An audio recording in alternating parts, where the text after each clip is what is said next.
Sandy McNulty, age 27, had just recently gone through a divorce.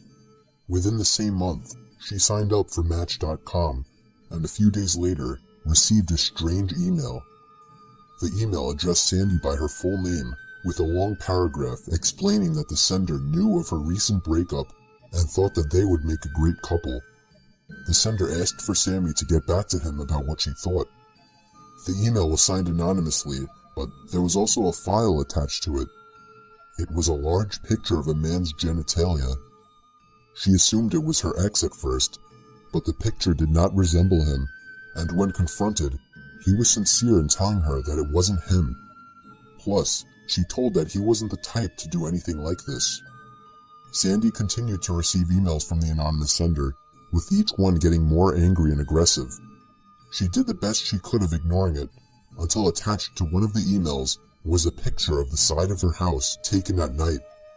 She blocked the sender's email finally, and that was the last she ever heard from any of this. It's still unknown whether it was the ex sending the emails or not. A former Reddit user at one point posted a story of a scary email he received. He had one day received a text message from an unknown number telling him to check his email as soon as possible. He obliged and found a message in all capitals titled, "Download this now." It was a short message addressed to the user with his full name, address, phone number, and all. There were 5 files attached, 4 of them pictures, and one an exe file titled, "Download this now." Each one of the pictures were very personal to the user. The first one a picture of his house, the second a picture of a very young woman who he eventually recognized to be his mom, the third a picture of him as a baby, and the fourth a random picture of a creepy-looking middle-aged man. The user didn't open the exe file. He instead reported the email to the police. It's unknown what the exe file was. The Reddit post was taken down within the same month. Father David of a small New York town church had an email address dedicated to his church.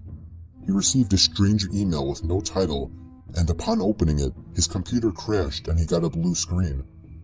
He would have trouble restarting it until finally successfully logging on to have all his files and data gone, and his screen wallpaper was a large and shockingly disturbing and realistic image of Satan. Internet Explorer, along with other important programs, would not open, and occasionally, a distorted laughing sound effect would play in the background.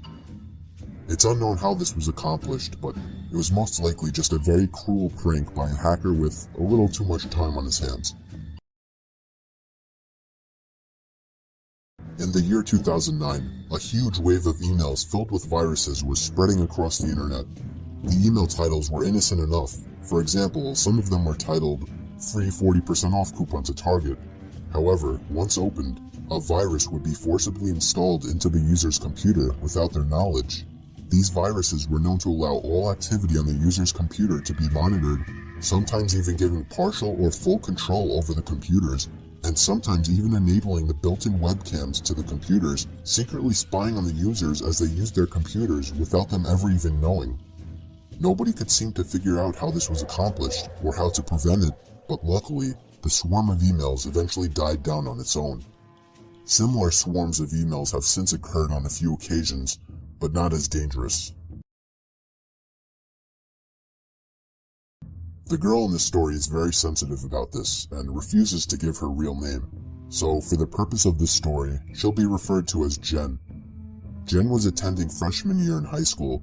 She was a very pretty girl and got the attention of a lot of guys, both young and, unfortunately, much older as well.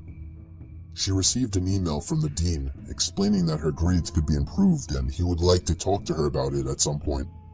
Strangely, he left a note at the bottom of the email informing Jen not to respond to the email. A week passed and Jen received another email from the dean.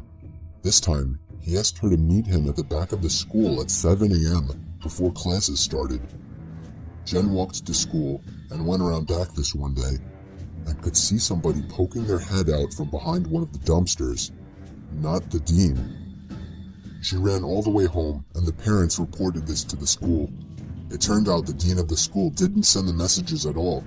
The email was traced back to a website that allows you to send fake anonymous emails, and the computer used to send it was the computer in the furthest corner of the local library.